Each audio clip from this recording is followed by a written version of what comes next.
Genesis chapter 47, verse 18.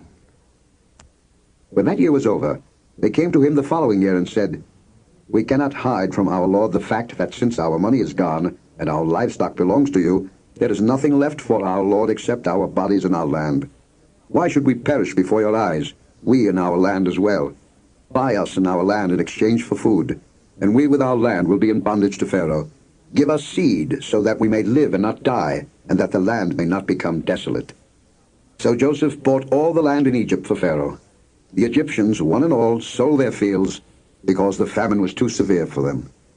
The land became Pharaoh's, and Joseph reduced the people to servitude, from one end of Egypt to the other.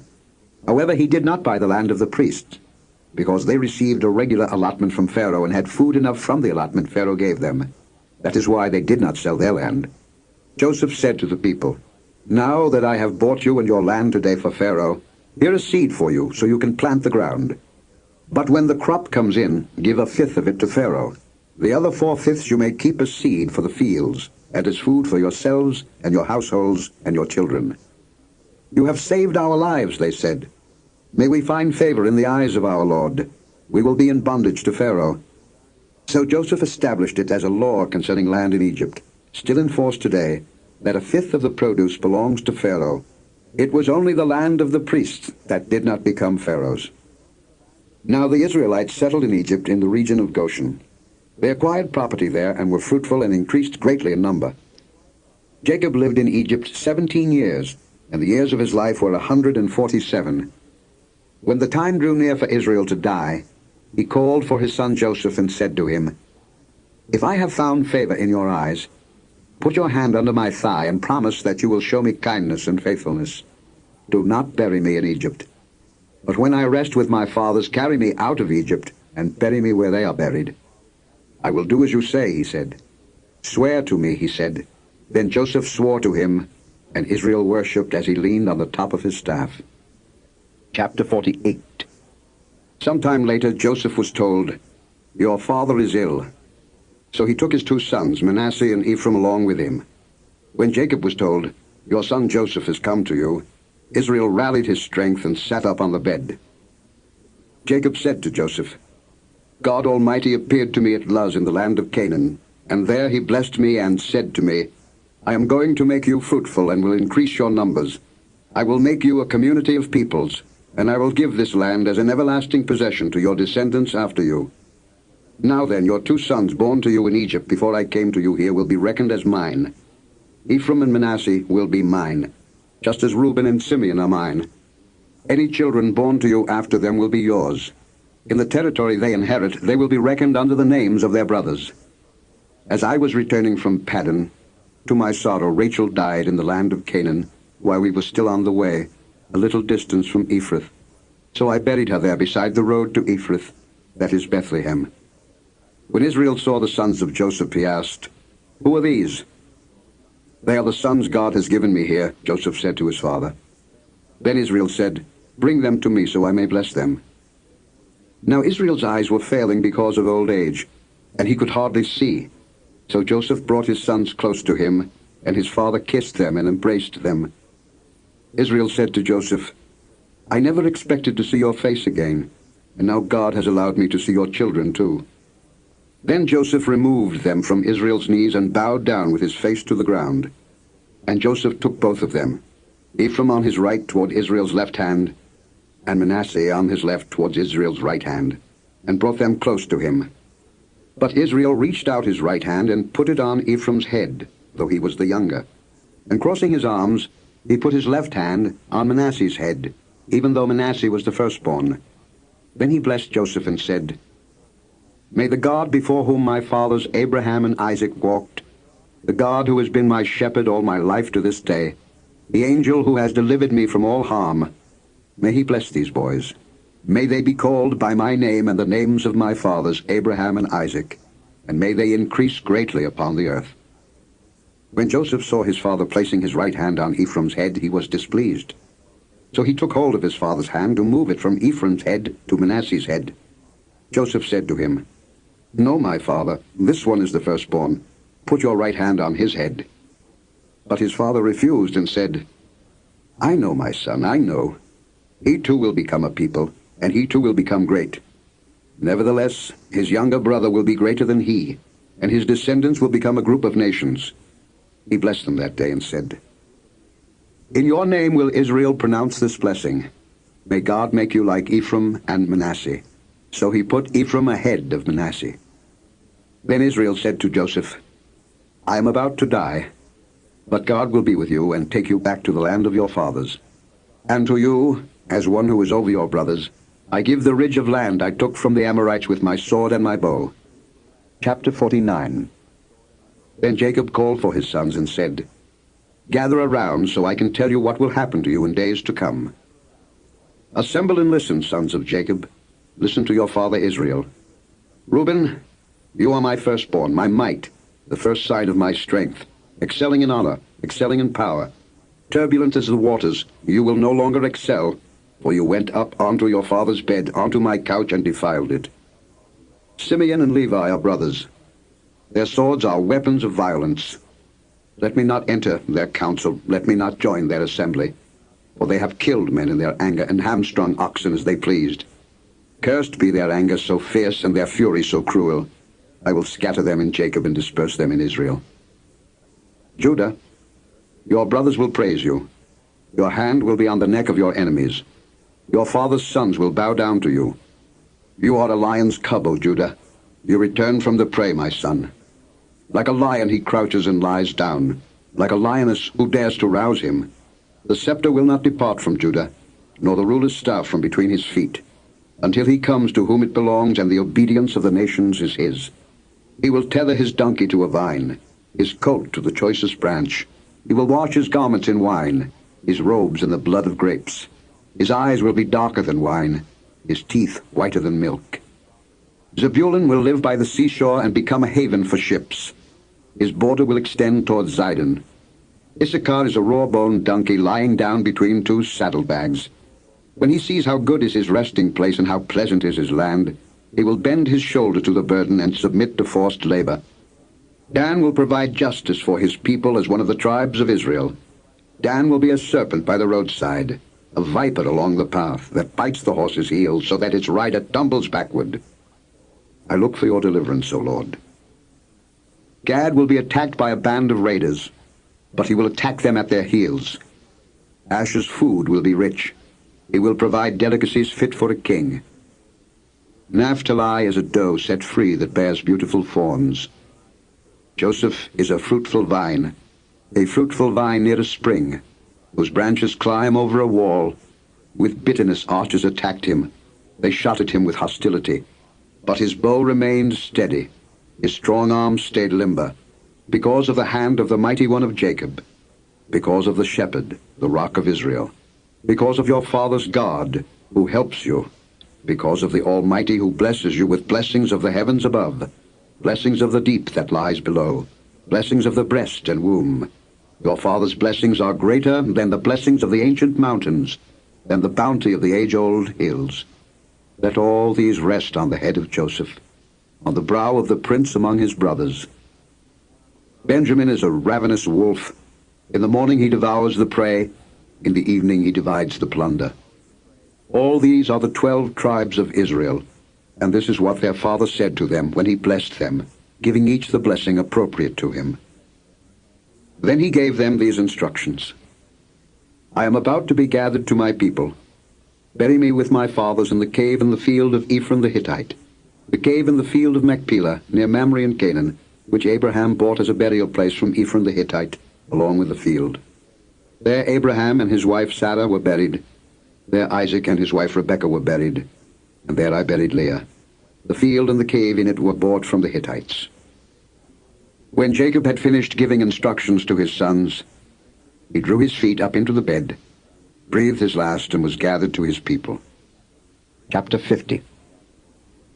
Joseph threw himself upon his father and wept over him and kissed him. Then Joseph directed the physicians in his service to embalm his father Israel. So the physicians embalmed him, taking a full 40 days, for that was the time required for embalming, and the Egyptians mourned for him 70 days. When the days of mourning had passed, Joseph said to Pharaoh's court, If I have found favor in your eyes, Speak to Pharaoh for me. Tell him, my father made me swear an oath and said, I am about to die. Bury me in the tomb I dug for myself in the land of Canaan. Now let me go up and bury my father, then I will return. Pharaoh said, Go up and bury your father, as he made you swear to do. So Joseph went up to bury his father. All Pharaoh's officials accompanied him, the dignitaries of his court and all the dignitaries of Egypt, besides all the members of Joseph's household and his brothers and those belonging to his father's household. Only their children and their flocks and herds were left in Goshen. Chariots and horsemen also went up with him. It was a very large company. When they reached the threshing floor of Atad near the Jordan, they lamented loudly and bitterly, and there Joseph observed a 7-day period of mourning for his father. When the Canaanites who lived there saw the mourning at the threshing floor of Atad, they said, The Egyptians are holding a solemn ceremony of mourning. That is why that place near the Jordan is called Abel Mizraim. So Jacob's sons did as he had commanded them. They carried him to the land of Canaan and buried him in the cave in the field of Machpelah near Mamre, which Abraham had bought as a burial place from Ephron the Hittite, along with the field. After burying his father, Joseph returned to Egypt, together with his brothers and all the others who had gone with him to bury his father. When Joseph's brothers saw that their father was dead, they said, What if Joseph holds a grudge against us and pays us back for all the wrongs we did to him? So they sent word to Joseph, saying, Your father left these instructions before he died. This is what you are to say to Joseph. I ask you to forgive your brothers the sins and the wrongs they committed in treating you so badly. Now please forgive the sins of the servants of the God of your father. When their message came to him, Joseph wept. His brothers then came and threw themselves down before him. We are your slaves, they said. But Joseph said to them, Don't be afraid.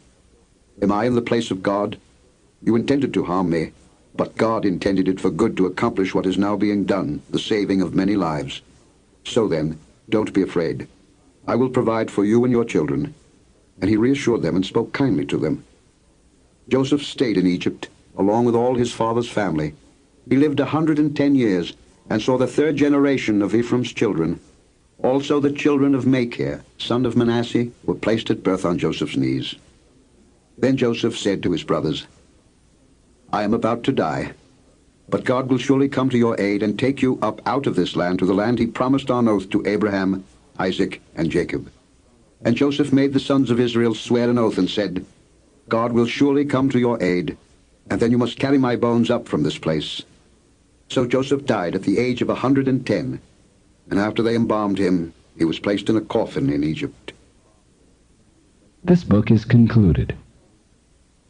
The second book of Moses, called Exodus. Chapter 1. These are the names of the sons of Israel who went to Egypt with Jacob, each with his family: Reuben, Simeon, Levi, and Judah; Issachar, Zebulun, and Benjamin; Dan and Naphtali; Gad and Asher. The descendants of Jacob numbered 70 in all. Joseph was already in Egypt. Now Joseph and all his brothers and all that generation died. But the Israelites were fruitful and multiplied greatly and became exceedingly numerous, so that the land was filled with them. Then a new king, who did not know about Joseph, came to power in Egypt. Look, he said to his people, the Israelites have become much too numerous for us. Come, we must deal shrewdly with them, or they will become even more numerous, and, if war breaks out, will join our enemies, fight against us, and leave the country. So they put slave masters over them to oppress them with forced labor, and they built Pithom and Ramesses as store cities for Pharaoh. But the more they were oppressed, the more they multiplied and spread. So the Egyptians came to dread the Israelites and worked them ruthlessly. They made their lives bitter with hard labor in brick and mortar and with all kinds of work in the fields. In all their hard labor the Egyptians used them ruthlessly. The king of Egypt said to the Hebrew midwives, whose names were Shiphrah and Puah, when you help the Hebrew women in childbirth and observe them on the delivery stool, if it is a boy, kill him, but if it is a girl, let her live. The midwives, however, feared God and did not do what the king of Egypt had told them to do. They let the boys live. Then the king of Egypt summoned the midwives and asked them, why have you done this? Why have you let the boys live? The midwives answered Pharaoh, Hebrew women are not like Egyptian women. They are vigorous and give birth before the midwives arrive." So God was kind to the midwives, and the people increased and became even more numerous. And because the midwives feared God, he gave them families of their own. Then Pharaoh gave this order to all his people: "Every boy that is born you must throw into the Nile, but let every girl live." Chapter 2. Now a man of the house of Levi married a Levite woman, and she became pregnant and gave birth to a son. When she saw that he was a fine child, she hid him for 3 months. But when she could hide him no longer, she got a papyrus basket for him and coated it with tar and pitch. Then she placed the child in it and put it among the reeds along the bank of the Nile. His sister stood at a distance to see what would happen to him. Then Pharaoh's daughter went down to the Nile to bathe, and her attendants were walking along the river bank. She saw the basket among the reeds and sent her slave girl to get it. She opened it and saw the baby. He was crying, and she felt sorry for him. "This is one of the Hebrew babies," she said. Then his sister asked Pharaoh's daughter, "Shall I go and get one of the Hebrew women to nurse the baby for you?" "Yes, go," she answered. And the girl went and got the baby's mother. Pharaoh's daughter said to her, "Take this baby and nurse him for me, and I will pay you." So the woman took the baby and nursed him. When the child grew older, she took him to Pharaoh's daughter, and he became her son. She named him Moses, saying, "I drew him out of the water." One day, after Moses had grown up, he went out to where his own people were and watched them at their hard labor. He saw an Egyptian beating a Hebrew, one of his own people. Glancing this way and that and seeing no one, he killed the Egyptian and hid him in the sand. The next day he went out and saw 2 Hebrews fighting. He asked the one in the wrong, "Why are you hitting your fellow Hebrew?" The man said, "Who made you ruler and judge over us? Are you thinking of killing me as you killed the Egyptian?" Then Moses was afraid and thought, "What I did must have become known." When Pharaoh heard of this, he tried to kill Moses, but Moses fled from Pharaoh and went to live in Midian, where he sat down by a well. Now a priest of Midian had 7 daughters, and they came to draw water and filled the troughs to water their father's flock. Some shepherds came along and drove them away, but Moses got up and came to their rescue and watered their flock. When the girls returned to Reuel, their father, he asked them, "Why have you returned so early today?" They answered, "An Egyptian rescued us from the shepherds. He even drew water for us and watered the flock." "And where is he?" he asked his daughters. "Why did you leave him? Invite him to have something to eat." Moses agreed to stay with the man, who gave his daughter Zipporah to Moses in marriage. And Zipporah gave birth to a son, and Moses named him Gershom, saying, "I have become an alien in a foreign land." During that long period, the king of Egypt died. The Israelites groaned in their slavery and cried out, and their cry for help because of their slavery went up to God. God heard their groaning, and he remembered his covenant with Abraham, with Isaac, and with Jacob. So God looked on the Israelites and was concerned about them. Chapter 3. Now Moses was tending the flock of Jethro, his father-in-law, the priest of Midian, and he led the flock to the far side of the desert and came to Horeb, the mountain of God. There the angel of the Lord appeared to him in flames of fire from within a bush. Moses saw that though the bush was on fire, it did not burn up. So Moses thought, "I will go over and see this strange sight, why the bush does not burn up." When the Lord saw that he had gone over to look, God called to him from within the bush, "Moses, Moses." And Moses said, "Here I am." "Do not come any closer," God said. "Take off your sandals, for the place where you are standing is holy ground." Then he said, "I am the God of your father, the God of Abraham, the God of Isaac, the God of Jacob." At this Moses hid his face, because he was afraid to look at God. The Lord said, "I have indeed seen the misery of my people in Egypt. I have heard them crying out because of their slave drivers, and I am concerned about their suffering. So I have come down to rescue them from the hand of the Egyptians, and to bring them up out of that land into a good and spacious land, a land flowing with milk and honey, the home of the Canaanites, Hittites, Amorites, Perizzites, Hivites, and Jebusites. And now the cry of the Israelites has reached me, and I have seen the way the Egyptians are oppressing them. So now go. I am sending you to Pharaoh to bring my people, the Israelites, out of Egypt." But Moses said to God, "Who am I, that I should go to Pharaoh and bring the Israelites out of Egypt?" And God said, I will be with you, and this will be the sign to you that it is I who have sent you. When you have brought the people out of Egypt, you will worship God on this mountain. Moses said to God, Suppose I go to the Israelites and say to them, The God of your fathers has sent me to you, and they ask me, What is his name?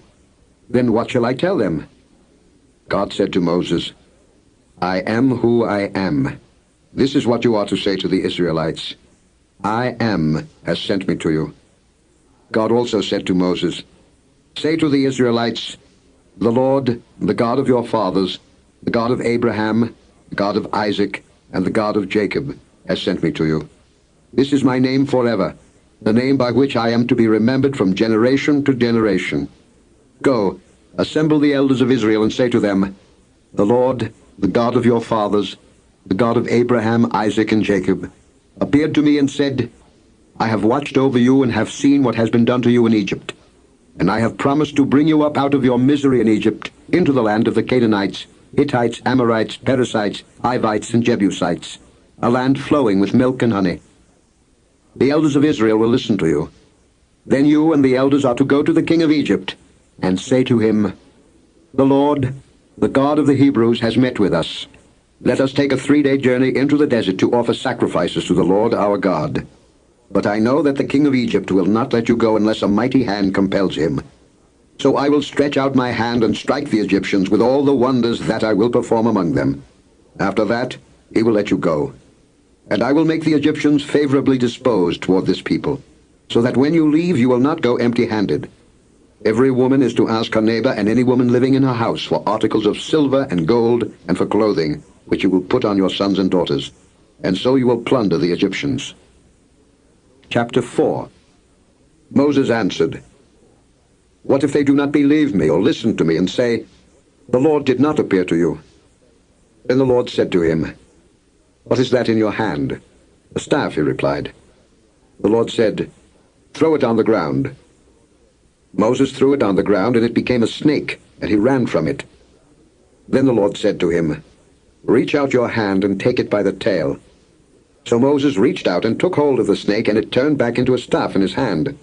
This, said the Lord, is so that they may believe that the Lord, the God of their fathers, the God of Abraham, the God of Isaac, and the God of Jacob, has appeared to you. Then the Lord said, Put your hand inside your cloak. So Moses put his hand into his cloak, and when he took it out, it was leprous, like snow. Now put it back into your cloak, he said. So Moses put his hand back into his cloak, and when he took it out, it was restored, like the rest of his flesh. Then the Lord said, If they do not believe you or pay attention to the first miraculous sign, they may believe the second. But if they do not believe these 2 signs or listen to you, take some water from the Nile and pour it on the dry ground. The water you take from the river will become blood on the ground. Moses said to the Lord, O Lord, I have never been eloquent, neither in the past nor since you have spoken to your servant. I am slow of speech and tongue. The Lord said to him, Who gave man his mouth? Who makes him deaf or mute? Who gives him sight or makes him blind? Is it not I, the Lord? Now go, I will help you speak and will teach you what to say. But Moses said, O Lord, please send someone else to do it.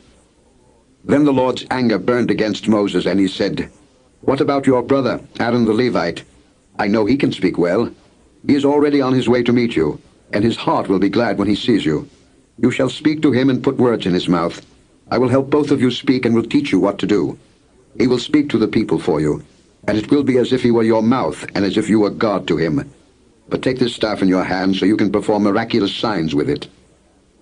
Then Moses went back to Jethro, his father-in-law, and said to him, Let me go back to my own people in Egypt to see if any of them are still alive. Jethro said, Go, and I wish you well. Now the Lord had said to Moses in Midian, Go back to Egypt, for all the men who wanted to kill you are dead. So Moses took his wife and sons, put them on a donkey, and started back to Egypt. And he took the staff of God in his hand. The Lord said to Moses, When you return to Egypt, see that you perform before Pharaoh all the wonders I have given you the power to do. But I will harden his heart so that he will not let the people go. Then say to Pharaoh, This is what the Lord says. Israel is my firstborn son, and I told you, let my son go, so he may worship me. But you refused to let him go, so I will kill your firstborn son. At a lodging place on the way, the Lord met Moses, and was about to kill him. But Zipporah took a flint knife, cut off her son's foreskin, and touched Moses' feet with it. Surely you are a bridegroom of blood to me, she said. So the Lord let him alone. At that time she said, bridegroom of blood, referring to circumcision. The Lord said to Aaron, go into the desert to meet Moses. So he met Moses at the mountain of God and kissed him. Then Moses told Aaron everything the Lord had sent him to say, and also about all the miraculous signs he had commanded him to perform. Moses and Aaron brought together all the elders of the Israelites, and Aaron told them everything the Lord had said to Moses. He also performed the signs before the people, and they believed. And when they heard that the Lord was concerned about them and had seen their misery, they bowed down and worshipped. Chapter 5. Afterward Moses and Aaron went to Pharaoh and said, this is what the Lord, the God of Israel, says. Let my people go, so that they may hold a festival to me in the desert. Pharaoh said, who is the Lord, that I should obey him and let Israel go? I do not know the Lord, and I will not let Israel go. Then they said, the God of the Hebrews has met with us. Now let us take a 3-day journey into the desert to offer sacrifices to the Lord our God, or he may strike us with plagues or with the sword. But the king of Egypt said, Moses and Aaron, why are you taking the people away from their labor? Get back to your work. Then Pharaoh said, look, the people of the land are now numerous, and you are stopping them from working. That same day Pharaoh gave this order to the slave drivers and foremen in charge of the people. You are no longer to supply the people with straw for making bricks. Let them go and gather their own straw, but require them to make the same number of bricks as before. Don't reduce the quota. They are lazy. That is why they are crying out, let us go and sacrifice to our God. Make the work harder for the men so that they keep working and pay no attention to lies. Then the slave drivers and the foremen went out and said to the people, this is what Pharaoh says. I will not give you any more straw. Go and get your own straw wherever you can find it, but your work will not be reduced at all. So the people scattered all over Egypt to gather stubble to use for straw. The slave drivers kept pressing them, saying, complete the work required of you for each day, just as when you had straw. The Israelite foremen appointed by Pharaoh's slave drivers were beaten and were asked, why didn't you meet your quota of bricks yesterday or today as before? Then the Israelite foreman went and appealed to Pharaoh. Why have you treated your servants this way? Your servants are given no straw, yet we are told, make bricks. Your servants are being beaten, but the fault is with your own people. Pharaoh said, lazy. That's what you are, lazy. That is why you keep saying, let us go and sacrifice to the Lord. Now get to work. You will not be given any straw, yet you must produce your full quota of bricks. The Israelite foremen realized they were in trouble when they were told, you are not to reduce the number of bricks required of you for each day. When they left Pharaoh, they found Moses and Aaron waiting to meet them, and they said, may the Lord look upon you and judge you. You have made us a stench to Pharaoh and his officials, and have put a sword in their hand to kill us. Moses returned to the Lord and said, O Lord, why have you brought trouble upon this people? Is this why you sent me? Ever since I went to Pharaoh to speak in your name, he has brought trouble upon this people, and you have not rescued your people at all. Chapter 6. Then the Lord said to Moses, now you will see what I will do to Pharaoh. Because of my mighty hand he will let them go. Because of my mighty hand he will drive them out of his country. God also said to Moses, I am the Lord. I appeared to Abraham, to Isaac, and to Jacob as God Almighty. But by my name, the Lord, I did not make myself known to them. I also established my covenant with them to give them the land of Canaan, where they lived as aliens. Moreover, I have heard the groaning of the Israelites, whom the Egyptians are enslaving, and I have remembered my covenant. Therefore say to the Israelites, I am the Lord, and I will bring you out from under the yoke of the Egyptians. I will free you from being slaves to them, and I will redeem you with an outstretched arm and with mighty acts of judgment.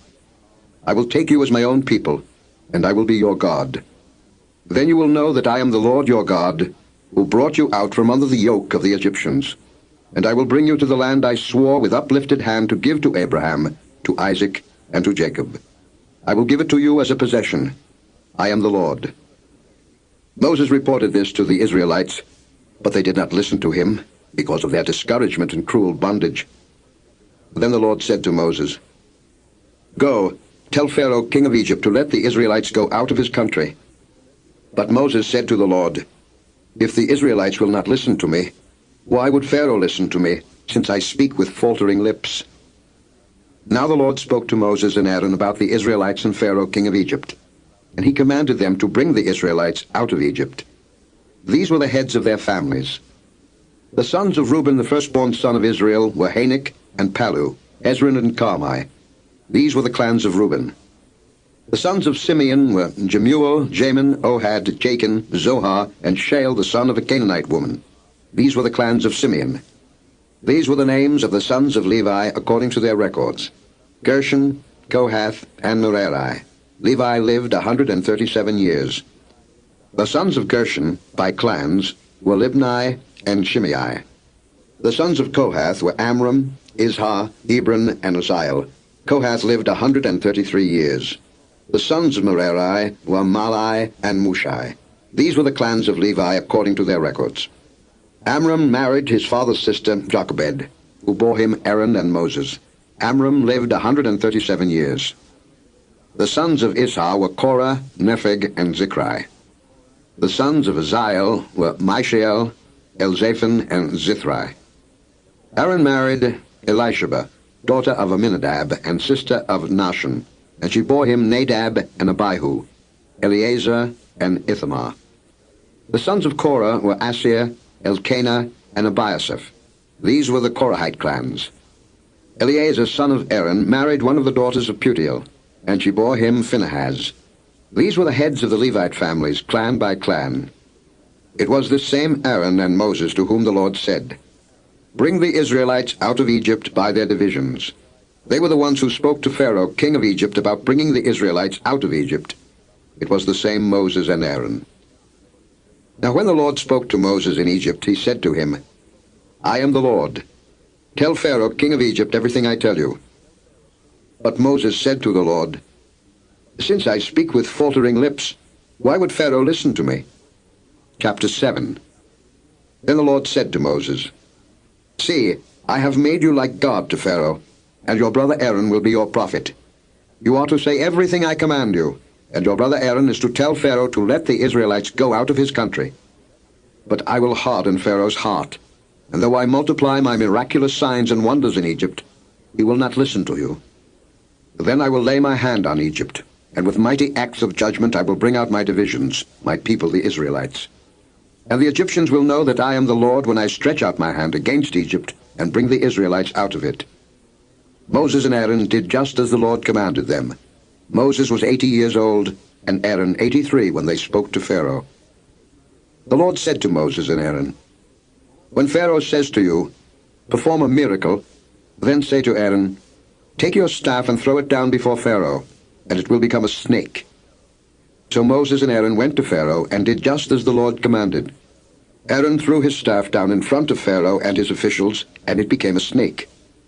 Pharaoh then summoned wise men and sorcerers, and the Egyptian magicians also did the same things by their secret arts. Each one threw down his staff, and it became a snake. But Aaron's staff swallowed up their staffs. Yet Pharaoh's heart became hard, and he would not listen to them, just as the Lord had said. Then the Lord said to Moses, "Pharaoh's heart is unyielding. He refuses to let the people go. Go to Pharaoh in the morning as he goes out to the water.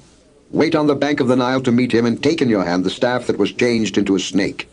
Then say to him, 'The Lord, the God of the Hebrews, has sent me to say to you, let my people go so that they may worship me in the desert.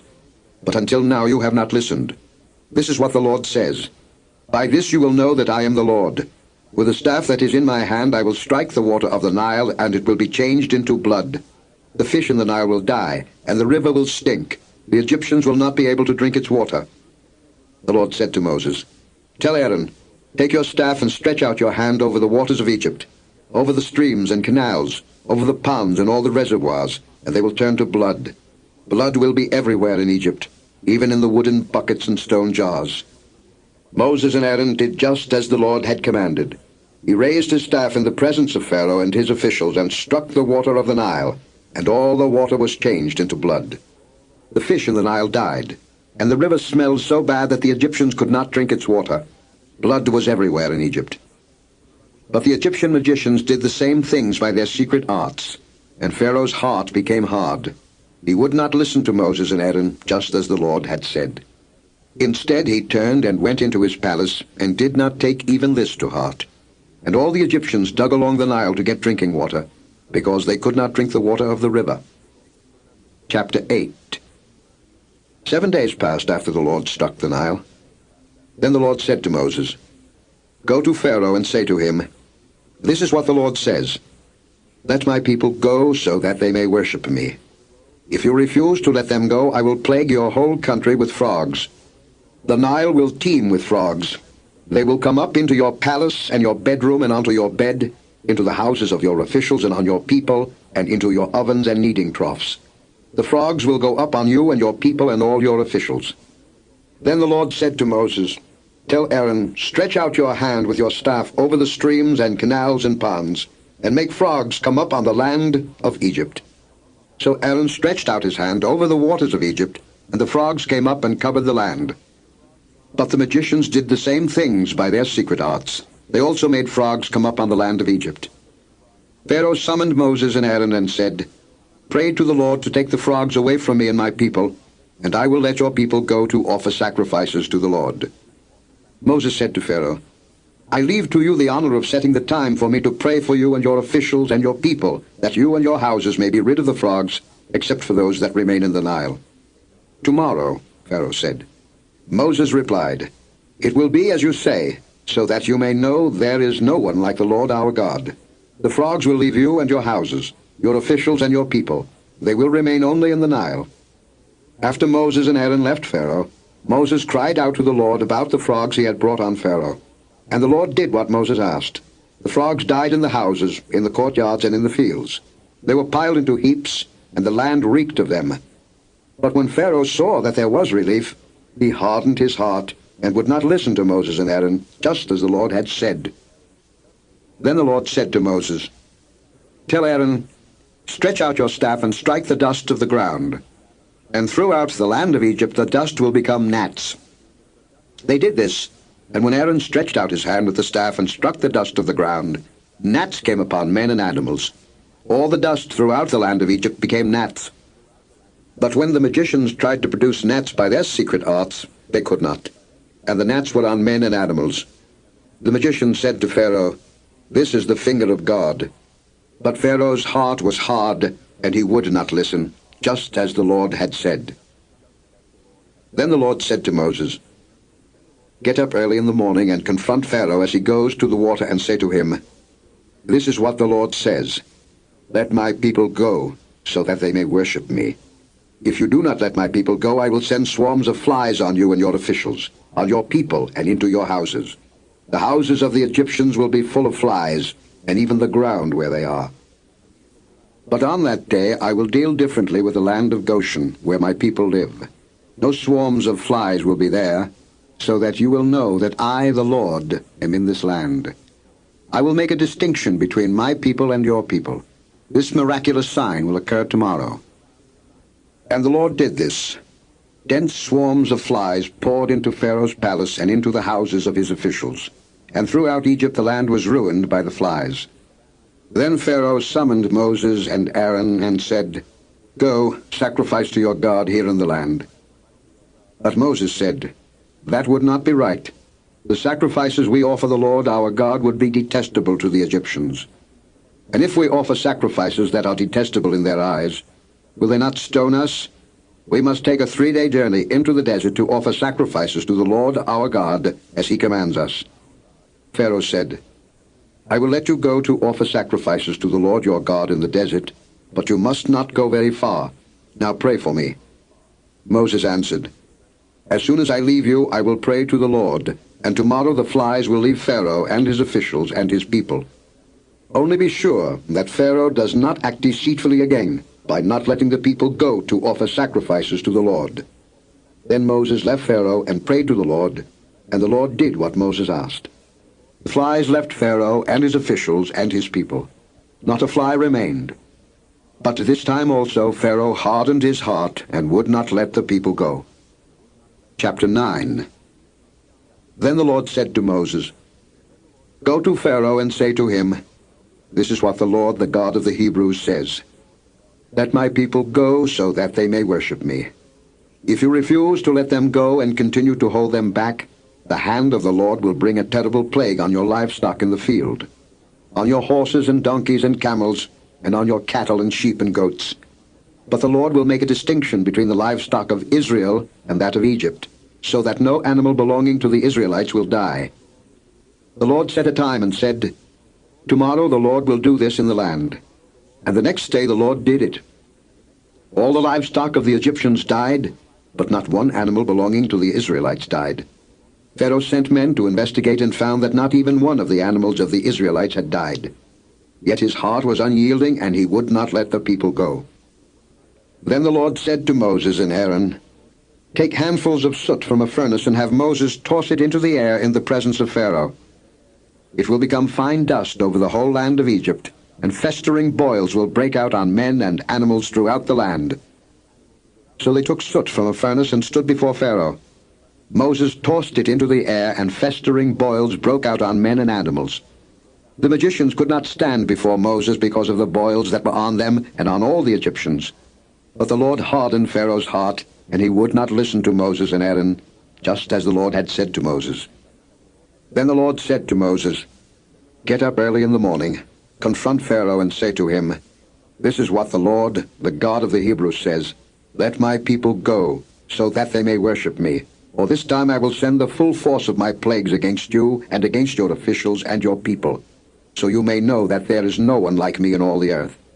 For by now I could have stretched out my hand and struck you and your people with a plague that would have wiped you off the earth. But I have raised you up for this very purpose, that I might show you my power, and that my name might be proclaimed in all the earth. You still set yourself against my people and will not let them go. Therefore, at this time tomorrow I will send the worst hailstorm that has ever fallen on Egypt, from the day it was founded till now. Give an order now to bring your livestock and everything you have in the field to a place of shelter, because the hail will fall on every man and animal that has not been brought in and is still out in the field, and they will die." Those officials of Pharaoh who feared the word of the Lord hurried to bring their slaves and their livestock inside. But those who ignored the word of the Lord left their slaves and livestock in the field. Then the Lord said to Moses, "Stretch out your hand toward the sky so that hail will fall all over Egypt, on men and animals and on everything growing in the fields of Egypt." When Moses stretched out his staff toward the sky, the Lord sent thunder and hail, and lightning flashed down to the ground. So the Lord rained hail on the land of Egypt. Hail fell and lightning flashed back and forth. It was the worst storm in all the land of Egypt since it had become a nation. Throughout Egypt, hail struck everything in the fields, both men and animals. It beat down everything growing in the fields and stripped every tree. The only place it did not hail was the land of Goshen, where the Israelites were. Then Pharaoh summoned Moses and Aaron. "This time I have sinned," he said to them. "The Lord is in the right, and I and my people are in the wrong. Pray to the Lord, for we have had enough thunder and hail. I will let you go. You don't have to stay any longer." Moses replied, "When I have gone out of the city, I will spread out my hands in prayer to the Lord. The thunder will stop, and there will be no more hail, so you may know that the earth is the Lord's. But I know that you and your officials still do not fear the Lord God." The flax and barley were destroyed, since the barley had headed and the flax was in bloom. The wheat and spelt, however, were not destroyed, because they ripened later. Then Moses left Pharaoh and went out of the city. He spread out his hands toward the Lord. The thunder and hail stopped, and the rain no longer poured down on the land. This book is continued on the other side of this tape.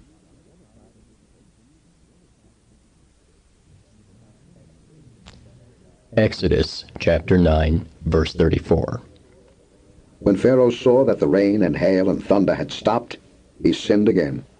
He and his officials hardened their hearts. So Pharaoh's heart was hard, and he would not let the Israelites go, just as the Lord had said through Moses. Chapter 10.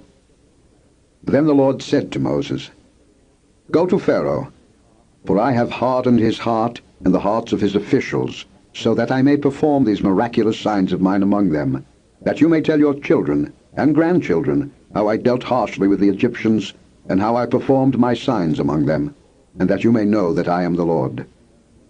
So Moses and Aaron went to Pharaoh and said to him, "This is what the Lord, the God of the Hebrews, says. How long will you refuse to humble yourself before me? Let my people go, so that they may worship me. If you refuse to let them go, I will bring locusts into your country tomorrow. They will cover the face of the ground, so that it cannot be seen.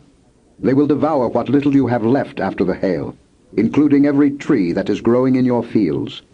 They will fill your houses and those of all your officials, and all the Egyptians, something neither your fathers nor your forefathers have ever seen from the day they settled in this land till now." Then Moses turned and left Pharaoh. Pharaoh's officials said to him, "How long will this man be a snare to us? Let the people go, so that they may worship the Lord their God. Do you not yet realize that Egypt is ruined?" Then Moses and Aaron were brought back to Pharaoh. "Go, worship the Lord your God," he said. "But just who will be going?" Moses answered, "We will go with our young and old, with our sons and daughters, and with our flocks and herds, because we are to celebrate a festival to the Lord." Pharaoh said, "The Lord be with you, if I let you go along with your women and children. Clearly you are bent on evil. No, have only the men go and worship the Lord, since that's what you have been asking for." Then Moses and Aaron were driven out of Pharaoh's presence. And the Lord said to Moses, "Stretch out your hand over Egypt, so that locusts will swarm over the land and devour everything growing in the fields, everything left by the hail." So Moses stretched out his staff over Egypt, and the Lord made an east wind blow across the land all that day and all that night. By morning the wind had brought the locusts.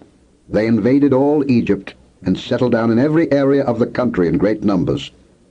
Never before had there been such a plague of locusts, nor will there ever be again. They covered all the ground until it was black. They devoured all that was left after the hail, everything growing in the fields and the fruit on the trees. Nothing green remained on tree or plant in all the land of Egypt. Pharaoh quickly summoned Moses and Aaron and said, "I have sinned against the Lord your God and against you. Now forgive my sin once more and pray to the Lord your God to take this deadly plague away from me." Moses then left Pharaoh and prayed to the Lord. And the Lord changed the wind to a very strong west wind, which caught up the locusts and carried them into the Red Sea. Not a locust was left anywhere in Egypt. But the Lord hardened Pharaoh's heart, and he would not let the Israelites go. Then the Lord said to Moses, "Stretch out your hand toward the sky so that darkness will spread over Egypt, darkness that can be felt." So Moses stretched out his hand toward the sky, and total darkness covered all Egypt for 3 days. No one could see anyone else or leave his place for 3 days. Yet all the Israelites had light in the places where they lived. Then Pharaoh summoned Moses and said, "Go, worship the Lord. Even your women and children may go with you. Only leave your flocks and herds behind." But Moses said, "You must allow us to have sacrifices and burnt offerings to present to the Lord our God. Our livestock too must go with us. Not a hoof is to be left behind. We have to use some of them in worshiping the Lord our God, and until we get there we will not know what we are to use to worship the Lord." But the Lord hardened Pharaoh's heart, and he was not willing to let them go. Pharaoh said to Moses, "Get out of my sight. Make sure you do not appear before me again. The day you see my face you will die." "Just as you say," Moses replied. "I will never appear before you again." Chapter 11. Now the Lord had said to Moses, "I will bring one more plague on Pharaoh and on Egypt. After that he will let you go from here, and when he does, he will drive you out completely. Tell the people that men and women alike are to ask their neighbors for articles of silver and gold. The Lord made the Egyptians favorably disposed toward the people, and Moses himself was highly regarded in Egypt by Pharaoh's officials and by the people. So Moses said, "This is what the Lord says. About midnight I will go throughout Egypt. Every firstborn son in Egypt will die, from the firstborn son of Pharaoh, who sits on the throne, to the firstborn son of the slave girl, who is at her handmill, and all the firstborn of the cattle as well. There will be loud wailing throughout Egypt, worse than there has ever been or ever will be again. But among the Israelites not a dog will bark at any man or animal. Then you will know that the Lord makes a distinction between Egypt and Israel. All these officials of yours will come to me, bowing down before me and saying, 'Go, you and all the people who follow you. After that I will leave.'" Then Moses, hot with anger, left Pharaoh. The Lord had said to Moses, "Pharaoh will refuse to listen to you, so that my wonders may be multiplied in Egypt." Moses and Aaron performed all these wonders before Pharaoh, but the Lord hardened Pharaoh's heart, and he would not let the Israelites go out of his country. Chapter 12. The Lord said to Moses and Aaron in Egypt, "This month is to be for you the first month of your year. Tell the whole community of Israel that on the 10th day of this month each man is to take a lamb for his family, one for each household. If any household is too small for a whole lamb, they must share one with their nearest neighbor, having taken into account the number of people there are. You are to determine the amount of lamb needed in accordance with what each person will eat. The animals you choose must be year-old males without defect, and you may take them from the sheep or the goats. Take care of them until the 14th day of the month, when all the people of the community of Israel must slaughter them at twilight. Then they are to take some of the blood and put it on the sides and tops of the door frames of the houses where they eat the lambs. That same night they are to eat the meat roasted over the fire, along with bitter herbs and bread made without yeast. Do not eat the meat raw or cooked in water, but roasted over the fire, head, legs, and inner parts. Do not leave any of it till morning. If some is left till morning, you must burn it. This is how you are to eat it, with your cloak tucked into your belt, your sandals on your feet, and your staff in your hand. Eat it in haste. It is the Lord's Passover. On that same night I will pass through Egypt and strike down every firstborn, both men and animals, and I will bring judgment on all the gods of Egypt. I am the Lord. The blood will be a sign for you on the houses where you are, and when I see the blood, I will pass over you. No destructive plague will touch you when I strike Egypt. This is a day you are to commemorate. For the generations to come you shall celebrate it as a festival to the Lord, a lasting ordinance. For 7 days you are to eat bread made without yeast. On the first day remove the yeast from your houses. For whoever eats anything with yeast in it from the first day through the 7th must be cut off from Israel. On the first day hold a sacred assembly, and another one on the 7th day.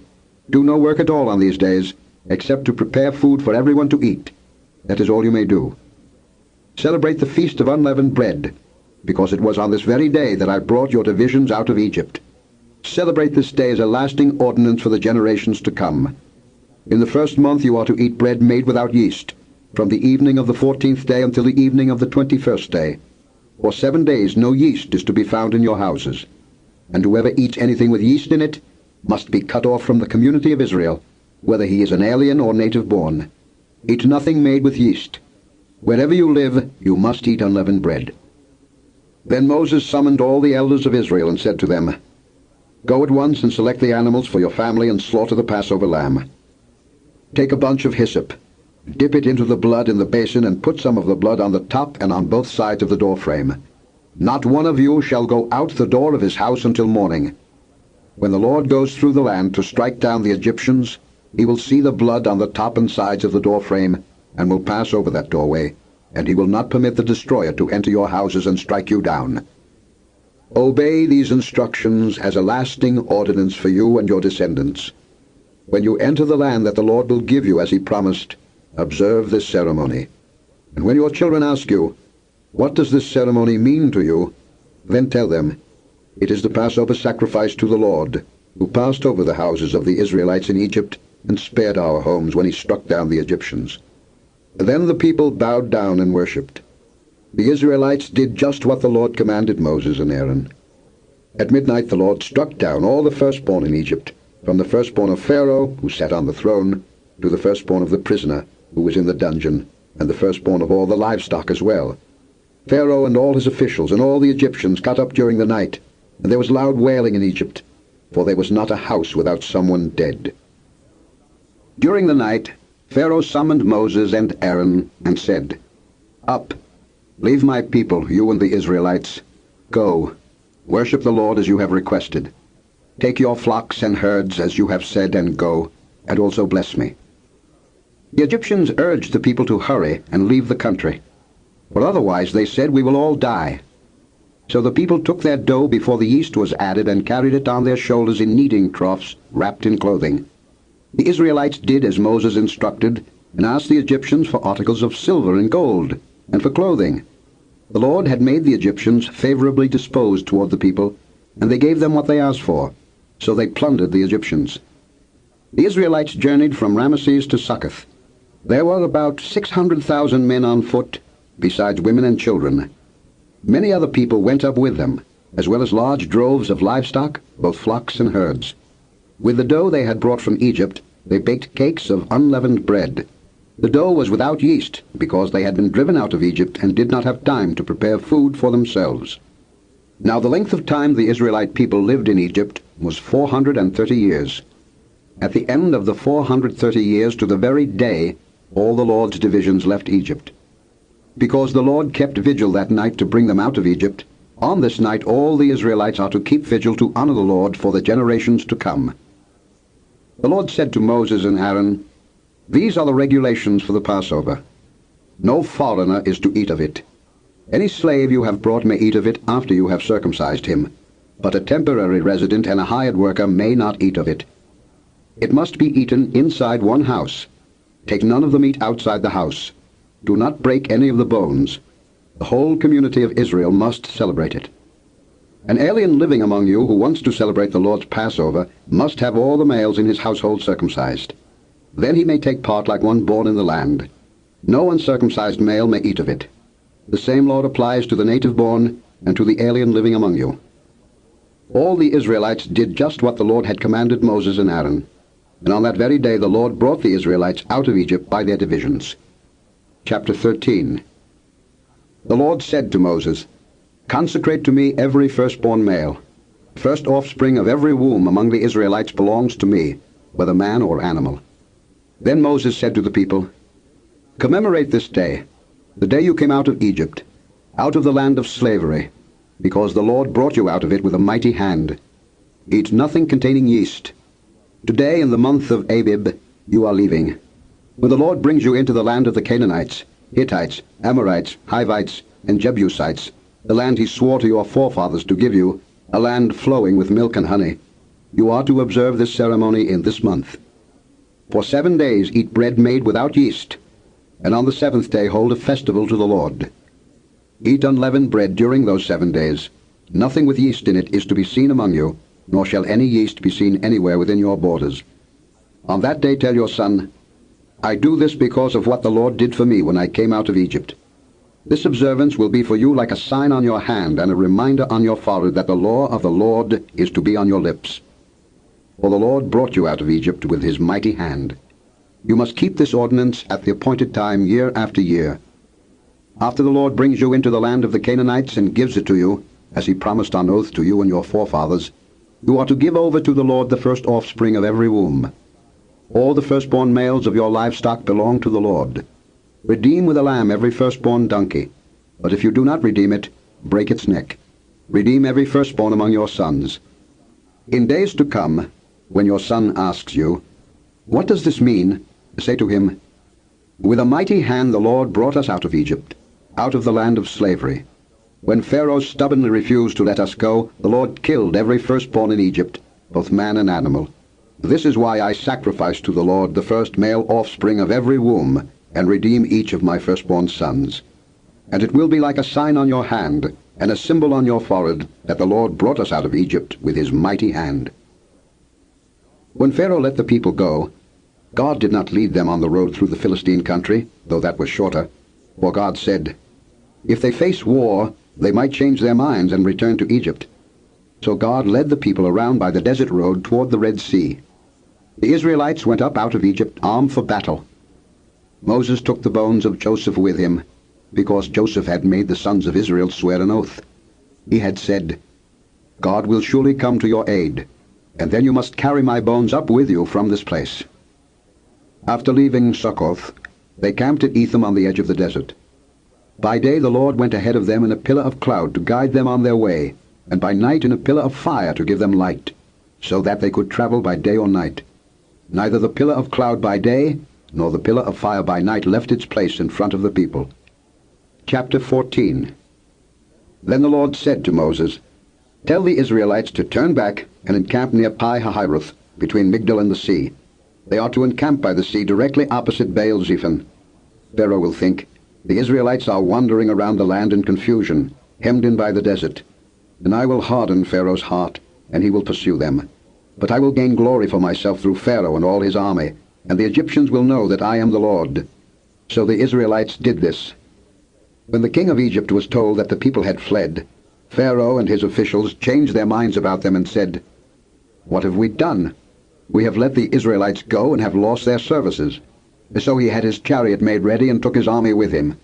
He took 600 of the best chariots, along with all the other chariots of Egypt, with officers over all of them.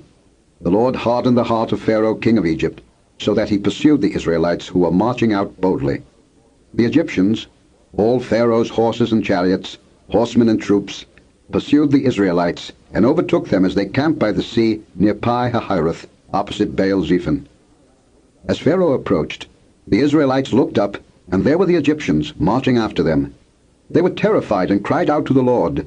They said to Moses, "Was it because there were no graves in Egypt that you brought us to the desert to die? What have you done to us by bringing us out of Egypt? Didn't we say to you in Egypt, 'Leave us alone, let us serve the Egyptians'? It would have been better for us to serve the Egyptians than to die in the desert." Moses answered the people, "Do not be afraid. Stand firm, and you will see the deliverance the Lord will bring you today. The Egyptians you see today you will never see again. The Lord will fight for you. You need only to be still." Then the Lord said to Moses, "Why are you crying out to me? Tell the Israelites to move on. Raise your staff and stretch out your hand over the sea to divide the water so that the Israelites can go through the sea on dry ground. I will harden the hearts of the Egyptians so that they will go in after them. And I will gain glory through Pharaoh and all his army, through his chariots and his horsemen. The Egyptians will know that I am the Lord when I gain glory through Pharaoh, his chariots and his horsemen." Then the angel of God, who had been traveling in front of Israel's army, withdrew and went behind them. The pillar of cloud also moved from in front and stood behind them, coming between the armies of Egypt and Israel. Throughout the night the cloud brought darkness to the one side and light to the other side, so neither went near the other all night long. Then Moses stretched out his hand over the sea, and all that night the Lord drove the sea back with a strong east wind and turned it into dry land. The waters were divided, and the Israelites went through the sea on dry ground, with a wall of water on their right and on their left. The Egyptians pursued them, and all Pharaoh's horses and chariots and horsemen followed them into the sea. During the last watch of the night the Lord looked down from the pillar of fire and cloud at the Egyptian army and threw it into confusion. He made the wheels of their chariots come off, so that they had difficulty driving. And the Egyptians said, "Let's get away from the Israelites. The Lord is fighting for them against Egypt."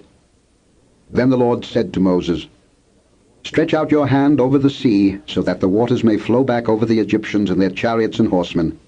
Moses stretched out his hand over the sea, and at daybreak the sea went back to its place. The Egyptians were fleeing toward it, and the Lord swept them into the sea. The water flowed back and covered the chariots and horsemen, the entire army of Pharaoh that had followed the Israelites into the sea. Not one of them survived. But the Israelites went through the sea on dry ground, with a wall of water on their right and on their left. That day the Lord saved Israel from the hands of the Egyptians, and Israel saw the Egyptians lying dead on the shore. And when the Israelites saw the great power the Lord displayed against the Egyptians, the people feared the Lord and put their trust in him and in Moses his servant. Chapter 15. Then Moses and the Israelites sang this song to the Lord. "I will sing to the Lord, for he is highly exalted. The horse and its rider he has hurled into the sea. The Lord is my strength and my song. He has become my salvation. He is my God, and I will praise him, my father's God, and I will exalt him. The Lord is a warrior. The Lord is his name. Pharaoh's chariots and his army he has hurled into the sea. The best of Pharaoh's officers are drowned in the Red Sea. The deep waters have covered them. They sank to the depths like a stone. Your right hand, O Lord, was majestic in power. Your right hand, O Lord, shattered the enemy. In the greatness of your majesty, you threw down those who opposed you. You unleashed your burning anger. It consumed them like stubble. By the blast of your nostrils the waters piled up. The surging waters stood firm like a wall.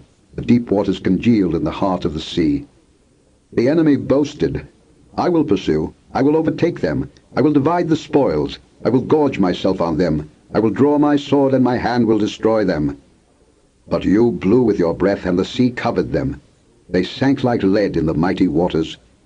Who among the gods is like you, O Lord? Who is like you, majestic in holiness, awesome in glory, working wonders? You stretched out your right hand, and the earth swallowed them. In your unfailing love you will lead the people you have redeemed.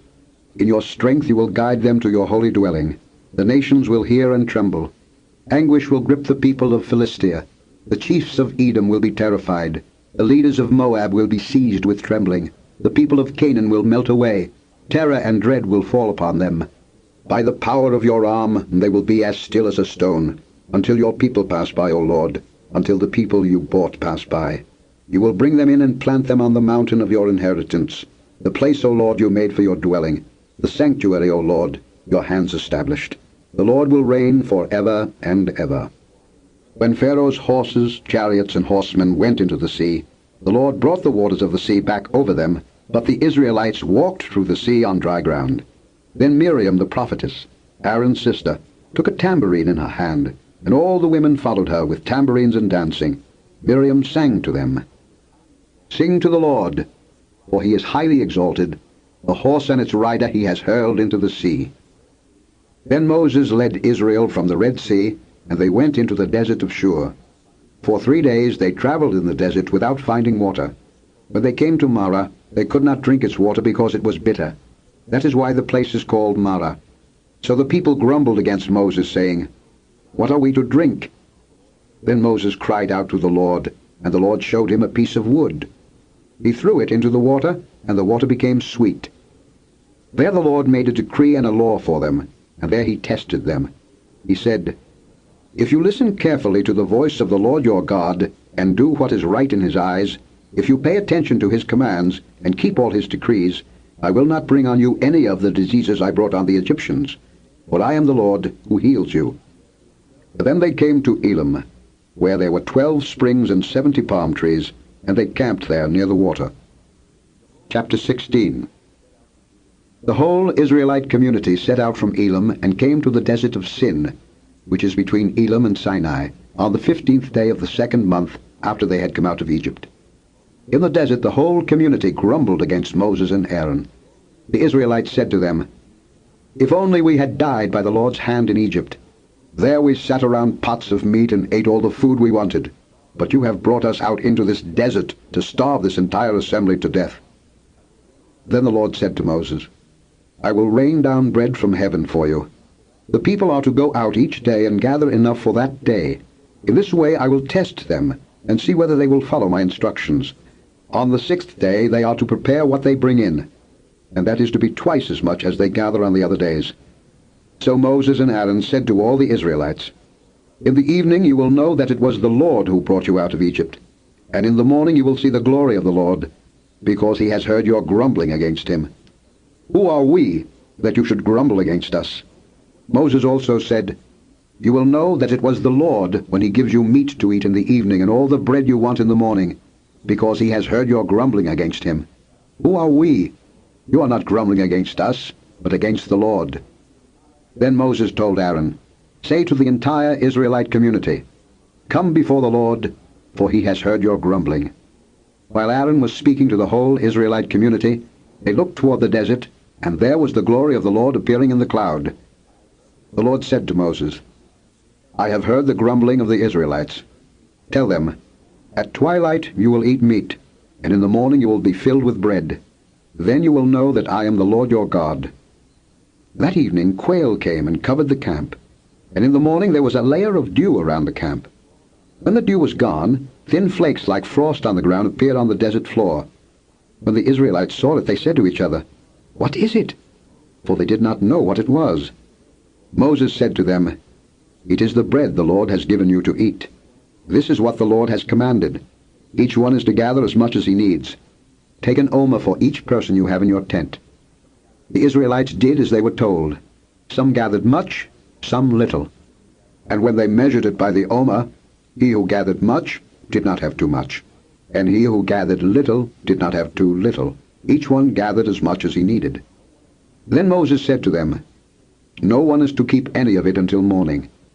However, some of them paid no attention to Moses. They kept part of it until morning, but it was full of maggots and began to smell. So Moses was angry with them. Each morning everyone gathered as much as he needed, and when the sun grew hot, it melted away. On the 6th day, they gathered twice as much, 2 omers for each person. And the leaders of the community came and reported this to Moses. He said to them, "This is what the Lord commanded. Tomorrow is to be a day of rest, a holy Sabbath to the Lord. So bake what you want to bake and boil what you want to boil. Save whatever is left and keep it until morning." So they saved it until morning, as Moses commanded, and it did not stink or get maggots in it. "Eat it today," Moses said, "because today is a Sabbath to the Lord. You will not find any of it on the ground today. 6 days you are to gather it, but on the 7th day, the Sabbath, there will not be any." Nevertheless, some of the people went out on the 7th day to gather it, but they found none. Then the Lord said to Moses, "How long will you refuse to keep my commands and my instructions? Bear in mind that the Lord has given you the Sabbath. That is why on the 6th day he gives you bread for 2 days. Everyone is to stay where he is on the 7th day. No one is to go out." So the people rested on the 7th day. The people of Israel called the bread manna. It was white like coriander seed, and tasted like wafers made with honey. Moses said, "This is what the Lord has commanded. Take an omer of manna and keep it for the generations to come, so they can see the bread I gave you to eat in the desert when I brought you out of Egypt." So Moses said to Aaron, "Take a jar and put an omer of manna in it. Then place it before the Lord to be kept for the generations to come." As the Lord commanded Moses, Aaron put the manna in front of the testimony, that it might be kept. The Israelites ate manna 40 years, until they came to a land that was settled. They ate manna until they reached the border of Canaan. An omer is 1/10 of an ephah. Chapter 17. The whole Israelite community set out from the desert of Sin, traveling from place to place as the Lord commanded. They camped at Reverend, but there was no water for the people to drink. So they quarreled with Moses and said, "Give us water to drink." Moses replied, "Why do you quarrel with me? Why do you put the Lord to the test?" But the people were thirsty for water there, and they grumbled against Moses. They said, "Why did you bring us up out of Egypt to make us and our children and livestock die of thirst?" Then Moses cried out to the Lord, "What am I to do with these people? They are almost ready to stone me." The Lord answered Moses, "Walk on ahead of the people. Take with you some of the elders of Israel, and take in your hand the staff with which you struck the Nile, and go. I will stand there before you by the rock at Horeb. Strike the rock, and water will come out of it for the people to drink." So Moses did this in the sight of the elders of Israel. And he called the place Massah and Meribah, because the Israelites quarreled and because they tested the Lord, saying, "Is the Lord among us or not?" The Amalekites came and attacked the Israelites at Rephidim. Moses said to Joshua, "Choose some of our men and go out to fight the Amalekites. Tomorrow I will stand on top of the hill with the staff of God in my hands." So Joshua fought the Amalekites as Moses had ordered. And Moses, Aaron, and Hur went to the top of the hill. As long as Moses held up his hands, the Israelites were winning. But whenever he lowered his hands, the Amalekites were winning. When Moses' hands grew tired, they took a stone and put it under him, and he sat on it. Aaron and Hur held his hands up, one on one side, one on the other, so that his hands remained steady till sunset. So Joshua overcame the Amalekite army with a sword. Then the Lord said to Moses, "Write this on a scroll as something to be remembered, and make sure that Joshua hears it, because I will completely blot out the memory of Amalek from under heaven." Moses built an altar and called it, "The Lord is my banner." He said, "For hands were lifted up to the throne of the Lord. The Lord will be at war against the Amalekites from generation to generation." Chapter 18. Now Jethro, the priest of Midian and father-in-law of Moses, heard of everything God had done for Moses and for his people Israel, and how the Lord had brought Israel out of Egypt. After Moses had sent away his wife Zipporah, his father-in-law Jethro received her and her 2 sons. One son was named Gershom, for Moses said, I have become an alien in a foreign land. And the other was named Eliezer, for he said, My father's God was my helper. He saved me from the sword of Pharaoh. Jethro, Moses' father-in-law, together with Moses' sons and wife, came to him in the desert, where he was camped near the mountain of God. Jethro had sent word to him, I, your father-in-law Jethro, am coming to you with your wife and her 2 sons. So Moses went out to meet his father-in-law, and bowed down and kissed him. They greeted each other and then went into the tent. Moses told his father-in-law about everything the Lord had done to Pharaoh and the Egyptians for Israel's sake, and about all the hardships they had met along the way, and how the Lord had saved them. Jethro was delighted to hear about all the good things the Lord had done for Israel in rescuing them from the hand of the Egyptians. He said, Praise be to the Lord, who rescued you from the hand of the Egyptians and of Pharaoh, and who rescued the people from the hand of the Egyptians. Now I know that the Lord is greater than all other gods, for he did this to those who had treated Israel arrogantly. Then Jethro, Moses' father-in-law, brought a burnt offering and other sacrifices to God. And Aaron came with all the elders of Israel to eat bread with Moses' father-in-law in the presence of God. The next day Moses took his seat to serve as judge for the people, and they stood around him from morning till evening. When his father-in-law saw all that Moses was doing for the people, he said, What is this you are doing for the people? Why do you alone sit as judge, while all these people stand around you from morning till evening? Moses answered him, Because the people come to me to seek God's will. Whenever they have a dispute, it is brought to me, and I decide between the parties and inform them of God's decrees and laws. Moses' father-in-law replied, What you are doing is not good. You and these people who come to you will only wear yourselves out. The work is too heavy for you. You cannot handle it alone. Listen now to me, and I will give you some advice, and may God be with you. You must be the people's representative before God and bring their disputes to him. Teach them the decrees and laws, and show them the way to live and the duties they are to perform. But select capable men from all the people, men who fear God, trustworthy men who hate dishonest gain, and appoint them as officials over thousands, hundreds, 50s, and 10s. Have them serve as judges for the people at all times, but have them bring every difficult case to you. The simple cases they can decide themselves. That will make your load lighter, because they will share it with you. If you do this and God so commands, you will be able to stand the strain, and all these people will go home satisfied. Moses listened to his father-in-law and did everything he said. He chose capable men from all Israel and made them leaders of the people, officials over thousands, hundreds, 50s, and 10s. They served as judges for the people at all times. The difficult cases they brought to Moses, but the simple ones they decided themselves. Then Moses sent his father-in-law on his way, and Jethro returned to his own country. Chapter 19. In the 3rd month, after the Israelites left Egypt, on the very day, they came to the desert of Sinai. After they set out from Rephidim, they entered the desert of Sinai, and Israel camped there in the desert in front of the mountain. Then Moses went up to God, and the Lord called to him from the mountain and said, This is what you are to say to the house of Jacob, and what you are to tell the people of Israel. You yourselves have seen what I did to Egypt, and how I carried you on eagle's wings and brought you to myself. Now, if you obey me fully, and keep my covenant, then out of all nations you will be my treasured possession. Although the whole earth is mine, you will be for me a kingdom of priests and a holy nation. These are the words you are to speak to the Israelites. So Moses went back and summoned the elders of the people and set before them all the words the Lord had commanded him to speak. The people all responded together, We will do everything the Lord has said. So Moses brought their answer back to the Lord.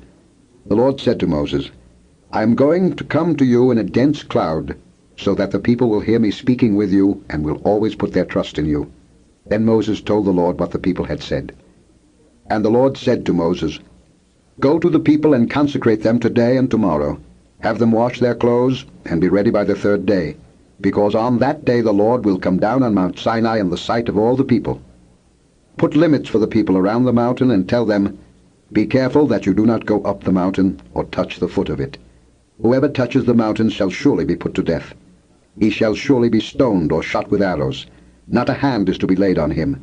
Whether man or animal, he shall not be permitted to live. Only when the ram's horn sounds a long blast may they go up to the mountain.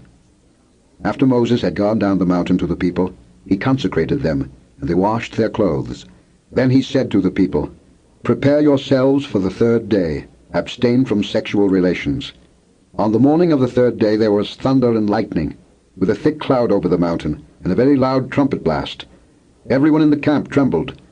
Then Moses led the people out of the camp to meet with God, and they stood at the foot of the mountain. Mount Sinai was covered with smoke, because the Lord descended on it in fire. The smoke billowed up from it like smoke from a furnace. The whole mountain trembled violently, and the sound of the trumpet grew louder and louder. Then Moses spoke, and the voice of God answered him.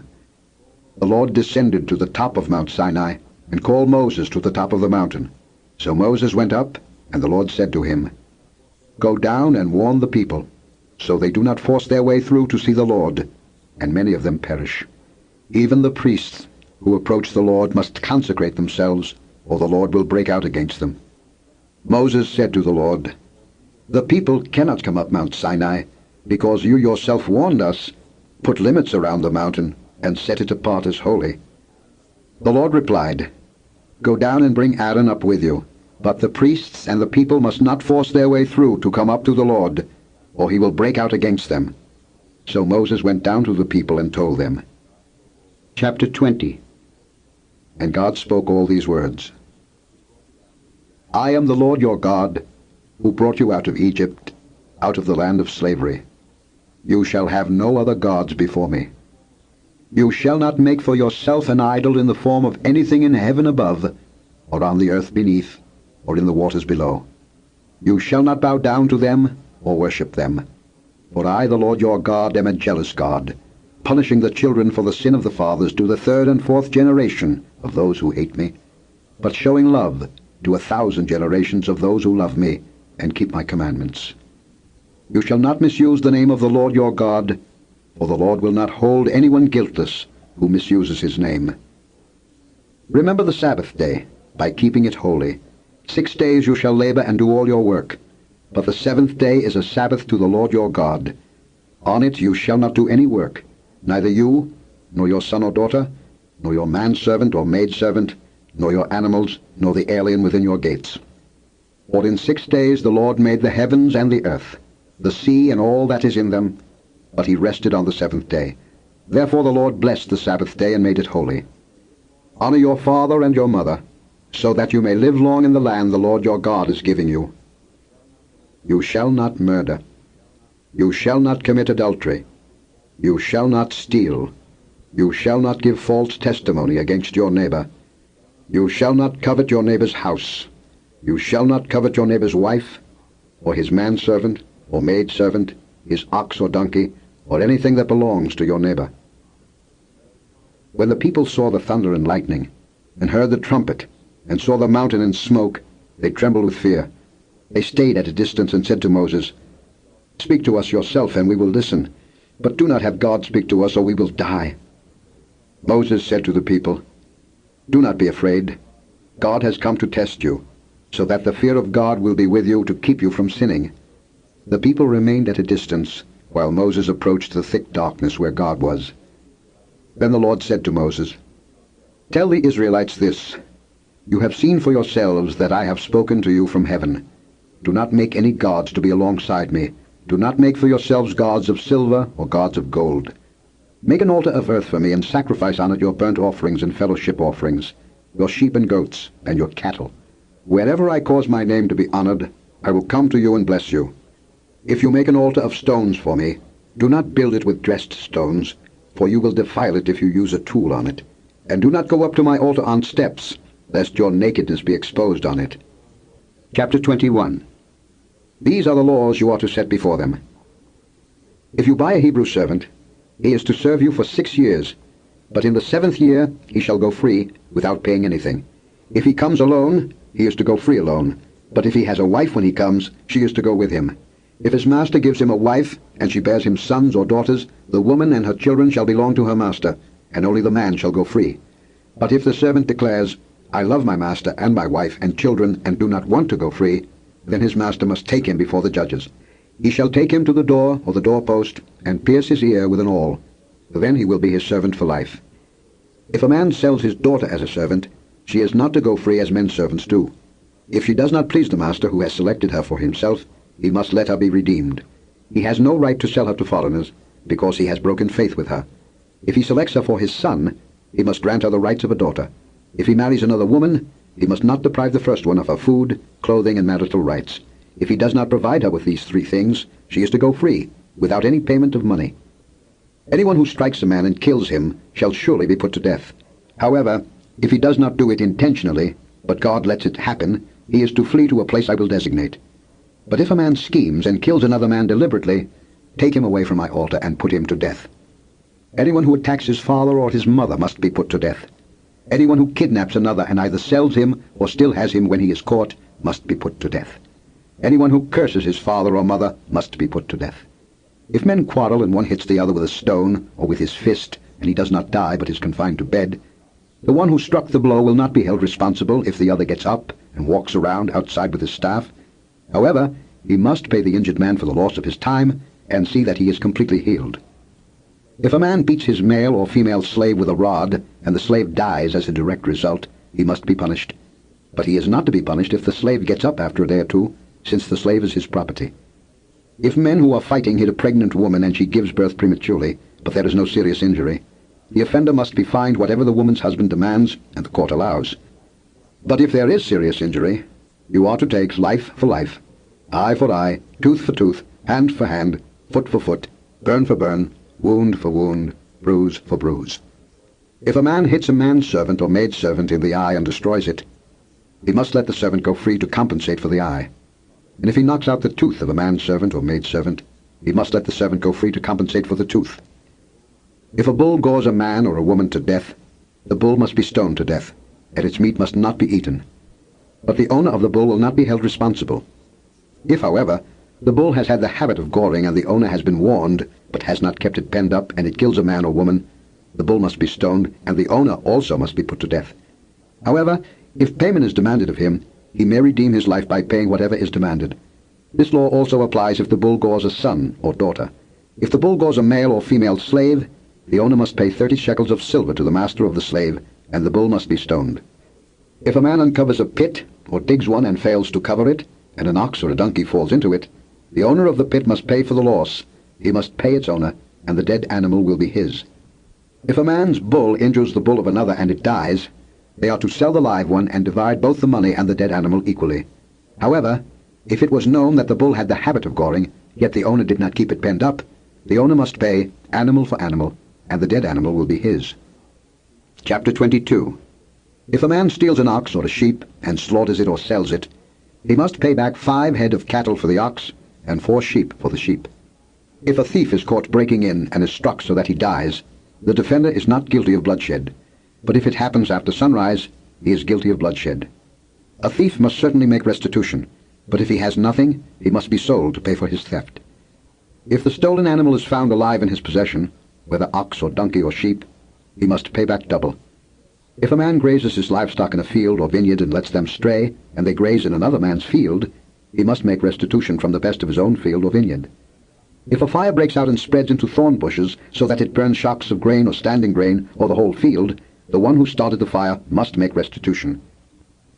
This book is continued on the next tape.